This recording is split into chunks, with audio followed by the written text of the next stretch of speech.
오늘 이 말씀으로 이 말씀을 가지고 성전에 올라가는 노래라는 제목으로 함께 나누겠습니다. 그 성경책에 보면은 위에 이제 성전에 올라가는 노래 이렇게 소제목이 써 있죠. 이제 시편 말씀에는 오늘 읽은 131편 말고 그 앞에 있잖아요. 130, 129, 128 보시면 다 성전에 올라가는 노래라고 되어 있습니다. 12개가 있는데 이제 그 중에서 가장 뒤편에 속하는 그런 성전에 올라가는 노래입니다. 성전에 올라가는 노래라고 써 있는 걸로 봐서 어떤 시겠어요? 이게 시편이니까 시잖아요. 어떤 시냐면 당연히 예배자에 관련한 시겠죠. 성전에 올라가면서 제가 이렇게 예배합니다, 이런 마음으로 하나님께 예배합니다 하는 예배자의 어떤 마음, 예배자의 어떤 그 모습에 대한 시라는 것을 알 수 있습니다. 여러분들 오늘 주일날에 아침에 일어나셔가지고 어떤 마음으로 이 예배 자리에 오셨나요? 다 각자 다르실 텐데 그냥 그쵸, 각자 다르죠. 그냥 이렇게 우리 좋아하는 어떤 교회 친구나 교회 형, 교회 언니 만날 생각에 들떠가지고 나오신 분들도 계실 테고 오늘은 어떤 말씀을 주실까 하면서 오신 분들도 계실 테고 또 어떤 분들은 세상 속에 분주하면서 살다가 정말 말씀의 양식이 너무 갈급해가지고 그래서 나오신 분들 계실 겁니다. 그리고 또 어쩌면은 그냥 오늘따라 그냥 뭐 별 생각 없이 주일이니까 몸이 움직여서 어떤 늘 하던 대로 그렇게 나오신 분들도 계시겠지요. 그런데 오늘 이 시편 131편은 그 중에서도 이 예배하는 자의 마음, 그 중에서도 평안한 마음, 내가 평안함으로 하나님께 예배합니다 라는 그 예배자의 평안한 마음이 들어 있습니다. 그 평안한 예배자의 마음이 어떤 것인가, 그것을 오늘 이 131편 시편을 통해서 한번 보도록 하겠습니다. 일단 1, 2, 3절이 있죠. 엄청 짧잖아요, 그죠? 1절에 뭐라 써 있냐면 하나님, 내가 교만하지 않고 오만하지 않고 큰 일, 감당하지 못할 놀라운 일을 하려고 힘쓰지 않습니다. 이제는 그렇게 안 합니다 라고 말을 합니다. 교만하고 오만한 거에 대해서 이제 말을 하고 있죠, 다윗이. 그런데 다윗이 이제는 제가 오만하고 교만하게 안 합니다 라고 하는 걸로 봐서 그전에는 그런 삶을 사는 것 같아요, 그죠? 그 전까지는 오만하고 교만한 삶을 살았던 것 같습니다. 이제 성경에 오만과 교만에 대해서 많이 말씀을 하는데요. 이제 오만과 교만에 대해 말할 때에 공통점이 있습니다. 뭐냐면은 우리가 알고 있는 오만과 교만 뭐가 나와 있냐면 먼저는 이제 출애굽 시대 때 애굽 사람들 그리고 바로가 이스라엘 사람들을 박해했었죠. 그때 그 백성들을, 이스라엘 백성을 안 풀어줄 때 그때에 바로가 완악해서 오만하고 교만해서 그래서 하나님 말씀대로 안 따랐다라고 말을 합니다. 그리고 출애굽하고 나서 신명기 이후에는 이스라엘 백성들이 하나님을 잊어버리고 사는 것, 그리고 하나님을 기억하더라도 다른 우상이랑 같이 섬기면서 그렇게 살던 시대, 그때도 이스라엘 백성이 그때 교만했다라고 말을 합니다. 하나님을 대적하는 거, 남을 멸시하는 거, 뭐 우상 섬기는 거, 그게 다 교만한 거였다라고 말씀을 합니다.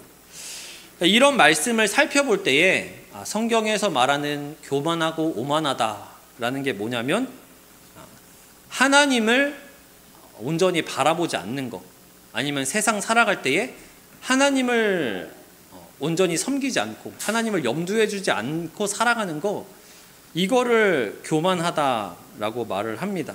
그러니까 하나님께서 주권자시라는 거를 완벽하게 인정하지 않고 살아가는 거, 이거를 교만하다고 하는 것이지요. 왜 그것이 교만한 걸까요? 하나님께서 세상을 만드시고 우리는 그 하나님께서 주시는 은혜로 살아가는 자들인데, 정작 그 세상의 주인이신, 나의 인생의 주인이신 하나님의 가치는 내려버리고 내가 인생의 주인이고 내가 그 모든 것들을 잡을 수 있는 실소유권자다 라고 나를 높이는 것, 이렇게 돼버리니까 그게 교만하다고 하는 것입니다. 하나님의 높으심을 모르기 때문에 내가 높아지는 사람이라는 것이지요. 그래서 이제 구약의 이스라엘 백성들을 보면은 같은 동족도 같이 핍박하고 더 많이 어떻게 하면 더 못 사는 사람들 걸 뺏어올까, 이런 걸 고민하고 그런 시대였잖아요. 그러니까 하나님이 높으신 걸 모르기 때문에 하나님이 두렵지 않고 하나님을 사랑하지도 않고, 그게 어디로 이어지냐? 결국에는 이웃을 사랑하지 않고 이웃을 핍박하는 걸로 이어지는 거죠. 그게 교만입니다. 하나님의 가치를 낮추고 나를 높이게 되는 것, 결국에는 시선의 방향이 하나님을 향하지 않고 나로 향하는 게 교만이 되는 것이죠. 오늘 말씀은 이제 다윗이 등장하는 거잖아요. 다윗이 이런 교만을 갖고 있었다라고 스스로 고백을 하는 것이죠. 다윗이 아무리 하나님을 잘 섬기는 왕이었다라고 우리가 말을 하지만 다윗도 당연히 사람이니까 완벽하지 않았겠죠. 우리 다 알잖아요. 다윗이 엄청 큰 범죄를 저질렀다는 것. 다윗이 이제 다른 사람의 아내를 빼앗기 위해서 원래 있던 남편을 죽게 만들고, 그죠?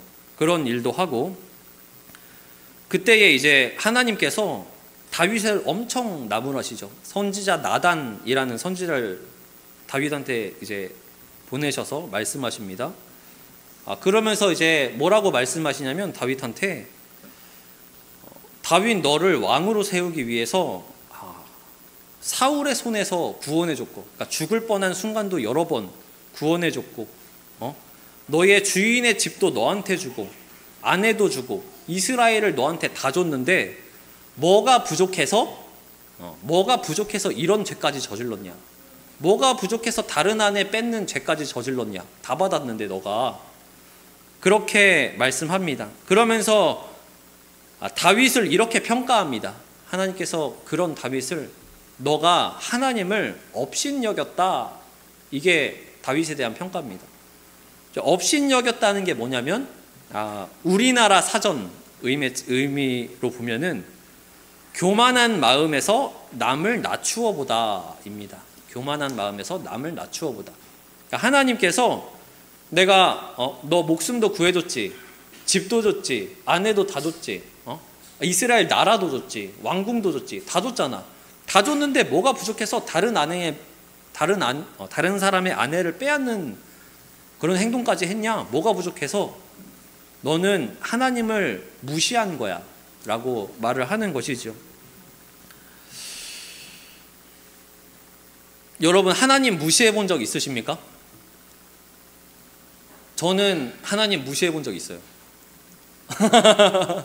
이해가 안 가죠? 언제 무시해 본 줄 알아요? 똑같아요. 제가 무단횡단 얘기 많이 말씀드리는데 예배에 늦은 거예요. 근데 지금 무조건 건너야 돼. 무조건. 지금 안 건너면 안 돼요. 무조건 건너야 돼. 근데 건너야 되는데 딱 무슨 생각이 스쳐 지나갈까요? 내가 예배하러 가는데 죄를 저질러서야 되겠느냐? 그런데 어떡합니까? 늦으면 안 되는데. 그래서 건너는 거죠. 저는 하나님께서 지금 저를 보고 계신다는 걸 알고 있었어요. 그런데 그냥 했습니다. 여러분, 그런 적 없으세요? 하나님께서 나를 보고 계신 걸 분명히 알고 있는데 내가 그때에도 죄를 선택할 때가 있습니다. 이렇게나 죄인인 것이지요. 하나님을 무시하는 거죠. 하나님을 업신여기는 것이죠. 다윗이 분명히 그 인생이 하나님으로부터 살아남은 인생, 하나님으로부터 받아서 살아남는 인생인 걸 알면서도 그런데도 부족해서 죄를 저질렀다는 것입니다. 또 인구조사 사건도 있었지요. 인간적인 힘, 내가 이만큼이나 새를 부풀렸어. 이만큼이나 우리나라가 강해졌어. 얼마나 센지 한번 세볼까? 한번 세봐. 세봤는데 아주 그것이 하나님 보시기에 정말로 교만한 행동이었고 범죄였습니다. 그때 당시에가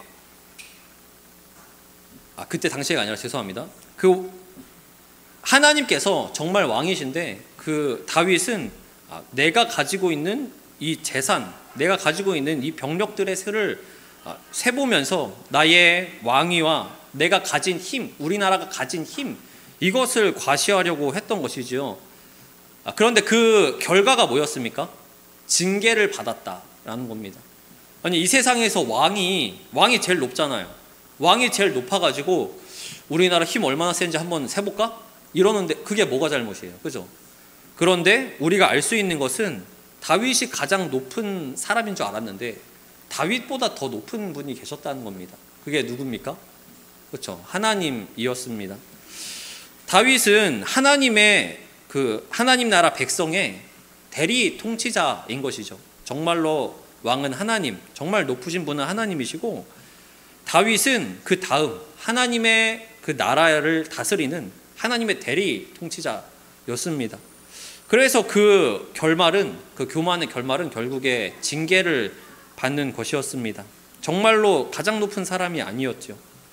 더 높은 하나님께서 계셨습니다. 이렇게 다윗이야말로 정말로 하나님 은혜 가운데에 사는 인생이지요. 그의 목숨, 그의 인생, 그가 가지고 있는 모든 것들 다 하나님께서 하신 것, 하나님께서 주신 것이었습니다. 그런데 오늘 본문에서 다윗은 이런 인생을 살아왔잖아요. 그렇죠? 그렇게 잘못도 하고 회개도 하고 벌도 받아보고 그런 인생을 살다가 이제 하나님께 고백을 합니다. 하나님, 이제 제가 교만하고 오만하지 않겠습니다. 이제 그렇지 않습니다. 라고 노래하면서 성전에 올라가는 것이죠. 이제 더 이상 다윗은 교만할 수 없고 오만할 수 없는 사람이 돼버렸습니다. 왜죠? 그렇게 만들어진 거죠. 교만하고 오만할 수 없는 사람으로 그 긴 인생을 통해서 하나님께서 다윗과 함께 하시고 그 인생 가운데 가르치시면서 교만하지 않은 사람으로, 오만하지 않은 사람으로 그렇게 만드신 것입니다. 하나님께서 그것을 정말 몸으로 직접 깨닫는 삶을 살게 해주신 것이지요. 이것이 바로 오늘 다윗이 노래하는 그 예배자의 모습입니다. 교만함을 내려놓고 오만함을 내려놓고 내가 가장 높습니다. 우리 누가 크나 논쟁 이런 말 자주 하잖아요. 누가 크냐 논쟁이 계속되고 있잖아요. 우리 마음 가운데. 그거를 이제 내려놓고 나는 사실은 아무것도 아니었구나. 하나님께서 인생을 주관하시고 하나님께서 나를 만들어 가시는 것뿐이었구나 라는 것을 깨닫고 이제는 내가 오만하고 교만하지 않은 그런 예배자입니다 라고 하면서 성전으로 나아가는 것입니다. 그리고 1절에 이제 하반절에 보시면 내가 큰 일과 감당하지 못할 놀라운 일을 하려고 힘쓰지 아니하나이다 라고 하는데 이거는 뭐 길게 설명할 게 없습니다. 이것도 교만이랑 오만을 말하는 거기 때문이죠. 이 부분을 한글 쉬운 성경 새번역에 이렇게 말합니다. 너무 큰 것을 가지려고 나서지 않고 분에 넘치는 놀라운 일을 이루려고 하지도 않습니다 라고 말을 합니다. 그러니까 오만하고 교만하지 않습니다. 그 뒤에 말하는 건 내가 이제는 더 많이 가지려고 더 놀라운 일을 행하려고 힘쓰지 않습니다 라고 말을 합니다. 이게 왜 교만의 연장선입니까? 우리 세상을 살아가면서 더 많이 가지고 더 놀라운 일을 하는 거, 이거 참 중요한 것이죠. 얼마나 중요해요 이게? 제가 이제 어느 식당에서 어느 식당도 아니에요. 거기 청량리 가는 쪽에 콩국수가 진짜 맛있는 집이 있습니다. 그 미아리 거기 그 무슨 국수집이 있는데 거기서 이렇게 밥을 먹고 있었어요. 홍국수 이렇게 먹고 있었는데 어떤 진짜 허름한 옷, 정말로 허름한 옷 입으신 어떤 할아버지가 들어왔습니다. 저는 그냥 별 생각 없었고 그 직원분들도 그냥 사람 대하듯이 했어요. 그리고 나서 그분이 엄청 빨리 드시더라고요. 엄청 빨리 드시고 나갔습니다. 그러니까 그 안에 이제 뭐 청량리 마당발이신가 봐요. 저는 잘 모르겠는데 저분이 저기 앞에 건물 주인이잖아 이런 거예요. 그러면은 그 전까지는 그분이 그냥 허름한 사람, 그냥 남루한 사람이었는데 그 말을 듣자마자 그분에 대한 인상이 어떻게 바뀌었을까요? 잘 사는 사람은 잘 사는 이유가 있어. 이렇게 그 옷을 입은 것도 이유가 생기는 거죠, 그죠? 그 옷을 입은 것도 어떤 멋있는 한 부분이 돼버리는 거죠. 그 사람이 많이 가졌으니까, 그 사람이 뭔가 놀라운 큰 일을 이뤘으니까, 그걸 알게 되니까 그 사람이 남루하고 허름했던 그 차림이었을 때는 몰랐던 그 멋있다라고 느껴지게 되는 것입니다. 오늘 다윗이 말하고 있는 부분이 그런 겁니다. 이제 내가 더 이상 더 많은 걸 가지려고, 더 놀라운 일을 행하려고 힘쓰지 않습니다 라고 말한 것은, 하나님, 제가 이전에는 교만하고 오만하여서요 사람들한테 인정받아야 됐습니다.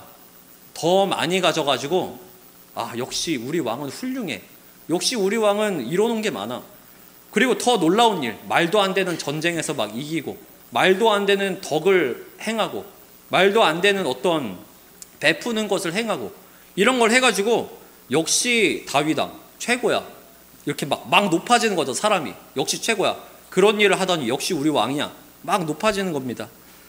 더 많이 가지고 더 놀라운 일을 행하려고 그 인생 가운데에서 그런 노력을 해왔다는 것이죠.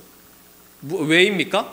내가 높아지려고, 교만 때문에 내가 점점 더 높아지려고, 그것을 바라보면서 내가 살아왔다라는 것이죠. 이게 얼마나 세상 살면서 중요한 일입니까? 우리 다윗만 아니라 모든 사람에게 적용되지요. 더 많이 갖고 더 놀라운 일을 행하고 싶어 합니다. 뭐 성도님들도 그러겠지만 저는 이제 부교육자로 있으니까 부교육자 세계에도 그런 게 있어요. 어디 큰 교회 출신이야 하면은 평소에는 말도 안 걸다가 이러면서 가가지고 말 한번 걸어보고, 많이 갖고 큰 걸 이뤄냈다라는 것은 세상 가운데에서 그 사람을 인정하고 평가하게 되는 잣대가 되는 것이죠. 높아지는 기준이 됩니다. 그런데 다윗은 노래합니다. 하나님, 제가 이제는 더 이상 더 많이 갖고 큰 것을 이루기 위해서 힘쓰지 않습니다 라고 말을 합니다. 다윗은 왕이잖아요. 말 그대로 가장 많이 가졌고 가장 높은 자리에 있어봤던 사람인데, 그 사람이 뭐라고 합니까? 가장 많이 갖고 가장 높아지는 거 이제 그거 안 합니다 라고 말을 합니다. 또 비슷하게 다윗은 아니지만 솔로몬도 전도서에서 그렇게 말하죠. 내가 제일 높은 곳에 있어 봤는데, 내가 진짜 제일 많이 가져본 사람인데 그거 헛되더라. 근데 뭐가 지혜예요? 뭐가 지혜더라?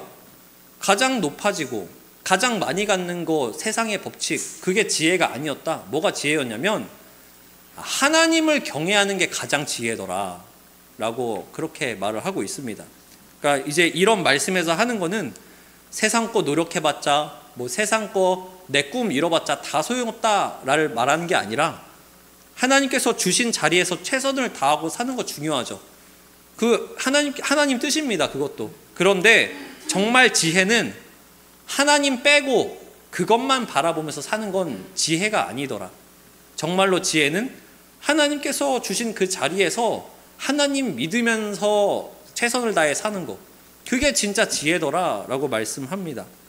오늘 다윗도 그렇게 말을 하고 있는 것이죠. 결국에는 내가 하나님 안 바라보고 세상 것만 바라보는 교만한 때가 있었는데, 이제는 그거 내려놓고 하나님께 예배하는 교만하지 않은 예배자로 나아갑니다 라고 말씀하는 것입니다. 야망을 가졌었다는 거죠. 우리 모든 사람이 갖는 것처럼 말입니다. 그런데 그리고 나서 이제 2절이 나옵니다. 2절에서 이렇게 말씀합니다. 실로 내가 내 영혼으로 고요하고 평온하게 하기를 젖된 아이가 그의 어머니 품에 있음 같게 하였나니 내 영혼이 젖된 아이와 같도다 라고 말씀합니다. 이제 먼저 말한 젖된 아이와 같다라고 말하는데 거기에 대한 설명이 뭐냐면 내 영혼이 고요하고 평온하게 하기를 마치 젖된 아이 같다라고 말하는 거죠. 그러니까 다윗이 말하고 싶은 건 고요하고 평안해졌다라고 말을 하고 있는 것입니다. 교만하고 오만했던 세상살이를 한번 생각해 보시기 바랍니다. 내가 더 많이 가져야 사람들한테 인정받아. 내가 더 놀라운 일, 사람들이 놀랄 만큼 큰 일을 행해야 사람들한테 인정받고 그 사람들 사이에서 내가 높아질 수 있어. 그래서 자나깨나 더 많이 가질 생각, 자나깨나 더 높이 올라가고 더 큰 일을 할 생각 하면서 사는 그러한 인생을, 그런 하나님을 바라보지 않고 내가 높아지는 것만 바라보던 인생, 그렇게 살다가 결국에는 내가 세상살이 하는 게 내가 하는 게 아니라 하나님께서 하시는 거였구나 라는 걸 깨닫고 이제 나를 높이는 교만과 오만의 삶을 내려놨을 때 다윗이 뭐라고 말하냐면 고요하고 평안해졌다 라고 말씀합니다. 그게 마치 젖된 아이가 그의 어머니 품에 있는 것 같다라고 말을 하지요. 그러니까 젖된 아이 전을 먼저 생각을 해야 될 겁니다. 그러니까 아직 밥만 찾을 때, 그죠? 아직 본능에 의해서 밥과 편안함만 찾을 때에 그때의 어머니의 품이 어떤 의미로 작용하냐면 나의 요구를 충족시켜주는 장소일 뿐인 것이죠. 내가 밥을 먹는 장소, 내가 보호받는 장소, 내가 더러운 것을 이제 쌌을 때, 이제 치움을 받을 수 있는 장소. 어머니의 품은 그런 젖을 먹기 위한 장소, 내 배부름을 위한 장소일 뿐입니다. 편안하게 잠들기 위한 장소이지요. 이처럼 젖을 떼지 않았을 때의 아이는 이제 어머니의 품은 그 아이의 요구가 본능적인 요구, 본성적인 요구가 이루어져야만 하는 장소입니다. 그리고 그것이 어떻게 받아내느냐? 우는 것을 통해서 나의 어떤 본성적인 소리를 내서 우는 것을 통해서 이제 어머니에게 그것을 얻어내는 장소이지요. 요구가 충족되는 장소입니다. 그런데 젖을 뗀 아이에게 어머니의 품은 어떤 장소입니까? 이제는 울지 않아도 내가 이렇게 이렇게 발악하면서 울지 않아도 어머니는 내 보호자네. 어차피 나에게 젖을 물리시는 그런 존재시네. 어차피 나를 안전하게 보호하는 그런 분이시네. 내가 달라고 울면서 보채지 않아도, 내가 나를 보호해달라고 보채지 않아도 어머니께서는 나를 사랑하시고 나에게 먹을 것을 주시는구나 라는 걸 깨닫고 이제는 그 전이랑은 다른 장소가 됩니다. 안아줘 장소가 되죠. 그 뒤로는 젖을 뗀 다음엔 안아줘가 나오잖아요. 그 뒤로는 평안함의 장소입니다. 다윗은 그래서 시편에서 이렇게 노래하고 있는 거죠. 내가 원래 교만하고 오만해서 야망이 있는 사람이었다. 그래서 마치 젖을 떼기 전에 아이처럼 하나님 이것 주세요, 저것 주세요, 지켜주세요, 필요한 거 적어주세요, 밥 주세요, 배부르게 해주세요. 그렇게 하면서 하나님 품 안에 안쓰면서 이것저것 다 요구하고 그런 존재였는데 이제는 마치 그 본능적으로 요구하면서 나를 채워주세요 하면서 울부짖던 그 기간이 끝나고 이제는 엄마 품을 신뢰하는 거죠. 어차피 사랑하셔서 나에게 밥을 주시는구나. 정말로 사랑하셔서 나를 평안하게 하시는구나. 그 기간이 지나고 나서 어머니의 품을 신뢰하고 그 품 자체는 이제 요구 충족의 자리가 아니라 온전한 평안함의 장소가 됩니다. 다윗은 그것을 말하고 있는 것입니다. 울고불고 하면서 달라고 했던 그 때가 지나가고 그러한 시절이 지나가고 하나님께서는 정말로 나의 하나님이시구나. 정말로 나의 아버지와 어머니이시구나. 내가 이전에 교만하여서 나를 위해서 이것도 채우고 저것도 채우고 했던 그 시절을 그때가 마치 젖을 달라고 했던 어린아이와 같은 시절이었구나 라는 것을 깨달았다는 것이죠. 우리 성경 말씀에 그런 말씀 있지 않습니까? 너희가 그러니까 내일 뭘 먹을지 뭘 입을지 걱정하지 말라고. 그리고 그 결론이 무엇입니까? 너희는 먼저 그의 나라와 그의 의의를 구하라 라고 말씀을 합니다. 우리 세상 살아가면서 우리 몸에 필요한 것들 당연히 있지요. 하나님께 그것을 우리가 요구를 합니다. 그런데 그때에 정말로 먼저 구해야 될 것은 하나님의 나라와 의의라고 하는 것입니다. 마치 아기와 같은 것이죠. 어머니 밥 주세요. 어머니 젖 주세요. 라고 우리는 그렇게 살아가고 있는데 그 전에 먼저 구해야 될 것은 뭐냐면 어머니 자체, 그것을 우리가 먼저 바라보아야 한다는 것입니다. 마치 이런 것이죠. 어머니께서 주시는 선물 때문에 그 선물을 바라보느라 아기가 엄마는 안 사랑하는 겁니다. 그 선물만 바라보고 주시는 밥만 사랑하느라 어머니에 대한 사랑은 보지 못하는 것이죠. 다윗이 자기가 그랬다는 겁니다. 내가 하나님께 받은 거, 하나님께 주신 자리, 그거를 보고 있느라 하나님을 못 보던 그런 교만한 시절이 있었다는 것이지요. 하지만 그 시절이 다 지나고 이제는 하나님 안에서 평안함을 얻었습니다. 하나님께서 주권자이시고 정말로 나를 위하여서 섭리하시는 하나님이심을 그 인생을 통해서 깨닫고 결국에는 평온한 마음을 갖게 된 것입니다. 그리고 나서 마지막 절에 이렇게 말하죠. 이스라엘아 지금부터 영원까지 여호와를 바랄지어다 라고 말씀하고 있습니다. 이것이 다윗이 인생을 통해서 깨달은 예배자된 모습입니다. 나만 바라보고 내가 높아지고 젖되기 전 아이처럼 이것도 가져야 돼, 저것도 가져야 돼, 배불러야 돼 하면서 울부짖던 그 때가 지나가고 이제는 평온하고 고요하게 젖된 아이가 엄마 품에 안기는 것 같은 그러한 마음의 예배자, 바로 다윗이 그것을 노래하고 있습니다. 우리가 하나님 앞에서 나아갈 때에 하나님께 바라는 것이 어머니의 젖이 아니라 어머니가 되기를 바랍니다. 이것이 바로 우리가 평온한 예배자로 가는 길입니다. 이제 오늘 말씀드린 대로 이제 성전에 올라가는 노래라고 제목을 지었었지요. 하나님께 예배함에 대한 노래입니다. 우리의 예배의 대상이 우리의 필요를 충족시키는 것, 우리가 높아지는 것, 더 큰 일을 행하게 되는 것, 이것이 우리가 바라보는 나의 섬김의 대상이 되지 않기를 바랍니다.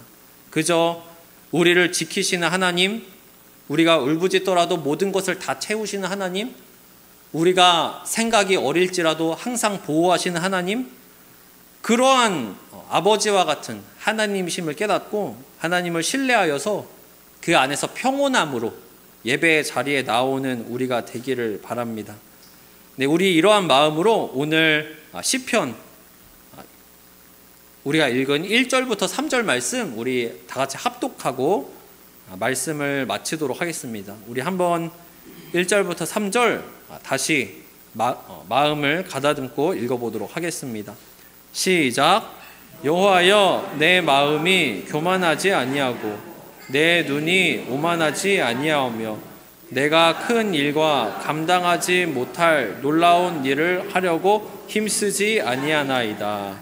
내가 내 영혼으로 고요하고 평안하게 하기를 젖된 아이가 그의 어머니 품에 있음 같게 하였나니 내 영혼이 젖된 아이와 같도다. 이스라엘아 지금부터 영혼까지 여호와를 바랄지어다. 아멘. 여러분, 이 말씀을 기억하셔서 우리 하나님께서 예배자로 부르셨을 때에 이제 그만 나를 향하는 그 마음들, 세상의 분주함들 내려놓고 그 모든 것도 다 이전처럼 그 모든 것도 다 충족시키셨던 하나님, 그분이 끝까지 마치 어머니와 같이 우리를 보호하시고 우리의 배고픔을 해결하신다는 것, 이것을 신뢰하여서 평안함 속에서 하나님께 온전히 예배하는 우리가 되기를 바랍니다. 네, 잠시 제가 기도하도록 하겠습니다. 하나님, 우리 다윗의 인생을 통하여서 또 오늘 시편 말씀을 통하여서 우리 또 깨닫습니다. 우리는 세상을 살아가는 동안 높아지기 위하여서, 더 많이 갖고 놀라운 일을 하기 위하여서, 그리고 그것을 통해서 사람들에게 인정받기 위하여서 우리는 세상 가운데에 그것을 목표로 살아갈 때 너무나도 많습니다. 하지만 그 모든 것들도 충족시켜 주시고 결국에는 젖된 아이와 같이 하나님 안에서 평안함을 누리게 하심 또한 우리 말씀 가운데서 깨닫습니다. 우리 이 말씀을 통하여서 정말로 평안한 예배자가 되도록 하나님 함께하여 주시옵소서. 세상의 욕심과 분주함에 빠져서 하나님을 바라보지 못하는 그러한 우리가 아니라 그 모든 것들도 하나님께서 주관하심을 믿고 오직 하나님 안에서 평안한 예배자들, 우리 천흥이 되도록 하나님 함께하여 주시옵소서. 예수님의 이름으로 기도드립니다. 아멘. 우리 주만